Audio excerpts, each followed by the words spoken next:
जैसे परमात्मा कपड़ा बुनते थे, बुनाई का केवल मेहनताना मिलता था उनको, उसमें से भी अपना परिवार के योग्य जो आवश्यक था सामान लाए, बाकी बच गया। सत्संग करते थे, उसमें भंडारा लगाते थे, यानी दान करते थे। और फिर ये दिखा परमात्मा ने कि कल्पे कारण कौन है, कर सेवा निकाम, निष्काम भाव से भक्ति कर मेरी, और मन इच्छा फल देऊंगा जो पड़े मेरे तक। जब मेरे सतर का काम आओगा, जब देखना बेटा तेरी कैसे मदद करूंगा, पर सच्चे दिल से तो मेरे साथ लगा रहे। अब हम उसी प्रसंग पर आते हैं कि परमात्मा ही आकर सत्संग सुनाते हैं। सत्संग का अर्थ सत्य हो, सत्य ज्ञान, सत्य विचार, प्रत्येक एक वर्ड टू वर्ड सत्य होता है सत्संग का। उसमें कोई मीन मेख, कोई शंका नहीं रहती। शंका एक बार हो सकती है जो प्रथम बार सुनते हैं, लेकिन जो प्रमाण देखेंगे वो शंका समाप्त हो जाएगी।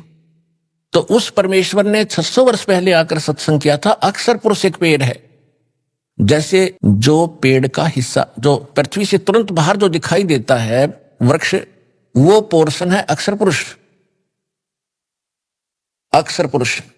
और उससे ऊपर मान लीजिए उसमें से 2-3 मोटी डार निकलती हैं, तो उनमें से एक मोटी डार समझो ये सरपुरुष, और उस डार के फिर शाखा है 3 मान लीजिए, एक एग्जाम्पल के लिए ये 3 शाखा हैं, रजगुण ब्रह्मा, सदगुण विष्णु, तम गुण शिव। और फिर उनसे आगे जो पत्ते वगैरह हैं वो समझो आप और हम हैं। अब जैसे कई भक्त पूरा सत्संग दास का सुनते नहीं, एक बार कहीं दुर्भाग्य उनका कि ये सुनने को मिल जाता है कि 3 देव की जो करते भक्ति उनकी कदे ना हुआ मुक्ति, तो वहीं वो स्विच ऑफ कर देते हैं टीवी को।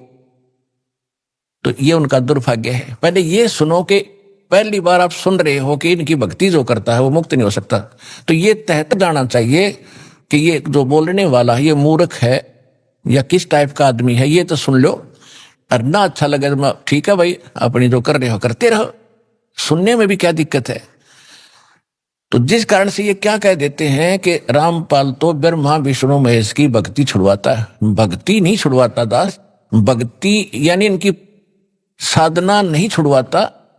इनको तुम इष्ट मानकर पूजते हो, ये भ्रम निवारण कर रहा हूं कि ऐसा नहीं करना।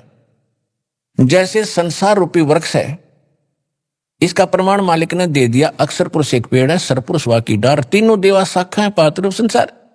और मूल कौन है, रूट कौन है, वो जड़ कौन है, जो पृथ्वी के अंदर गुप्त है, अव्यक्त है, वो प्रोक्ष है।